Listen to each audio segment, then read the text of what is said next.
പഴയ നിയമത്തില് ദൈവം ഇടപെടുന്നവനാണെങ്കിൽ പുതിയ നിയമത്തിൽ ഈശോയെക്കുറിച്ച് പറയുന്നത് അവൻ നമ്മുടെ പാപങ്ങൾക്കുള്ള പരിഹാര ബലിയാണ്.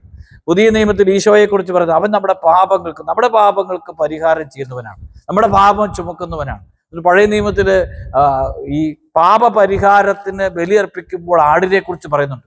മനുഷ്യരുടെ പാപങ്ങളെല്ലാം ആടിന്റെ തലയിൽ വെച്ച് അതിനെ മരുഭൂമിയിലേക്ക് പറഞ്ഞു വിടും. ആ മരുഭൂമിയിൽ ഭക്ഷണം കിട്ടാതെ ദാഹിച്ച് വലഞ്ഞ് അത് വീണു മരിക്കും. അങ്ങനെ ജനത്തിന്റെ പാപം മുഴുവൻ വഹിച്ച് അത് വീണു മരിക്കുന്ന ഒരാടായിട്ട് മാറും. എന്നാൽ പുതിയ നിയമത്തിൽ ജനത്തിന്റെ പാപം മുഴുവൻ ശരീരത്തിലേറ്റ് കുരിശിൽ പടയുന്ന ഈശോ പഴയ നിയമത്തിലെ ജനത്തിന്റെ പാപങ്ങൾ വഹിച്ച ആടിന് പുതിയ നിയമത്തിലെ യേശുക്രിസ്തുവിന്റെ പ്രതീകമാണത്.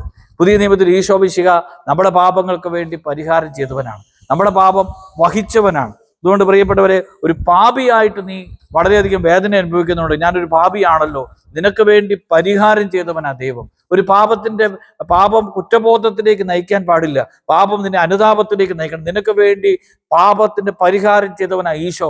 ഇനി നീ പാപിയാകാനായിട്ടല്ല ദൈവം പരിഹാര ബലിയായി തീർന്നത്, ഒരു വിശുദ്ധനായി തീരാൻ വേണ്ടിയാണ്. അതുകൊണ്ട് പ്രിയപ്പെട്ടവരെ, പാപത്തിന്റെ ബന്ധനത്തിൽ നിന്ന് പുതിയ നിയമത്തിലെ പരിഹാര ബലിയായി ഈശോയെ ഹൃദയത്തിലേക്ക് സ്വീകരിച്ച് ഒരു പുതിയ വ്യക്തിയായിട്ട് തീരാനായിട്ട് നീ പരിശ്രമിക്കണം.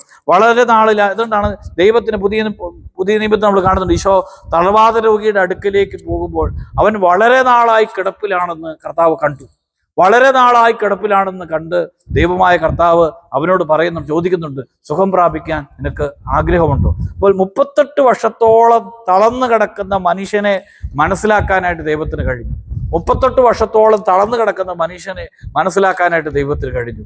അങ്ങനെയെങ്കിൽ ഈ ഒരു വർഷങ്ങളോളമായിട്ട് നീ വളരെയധികം യാതനകളിലൂടെ, വളരെയധികം വേദനകളിലൂടെ, വളരെയധികം കൈപ്പേറിയ അനുഭവത്തിലൂടെ കടന്നു പോകുമ്പോഴും നിന്നെ അനുഭവിച്ചിരിക്കുന്ന വേദനകളും നീ കടന്നുപോയ സഹനങ്ങളുടെ ഒക്കെ കൃത്യമായിട്ടുള്ള ആധിക്യം ദൈവത്തിനത് മനസ്സിലാക്കാൻ കഴിയുമെന്ന് നീ ഉറച്ചു വിശ്വസിക്കണം.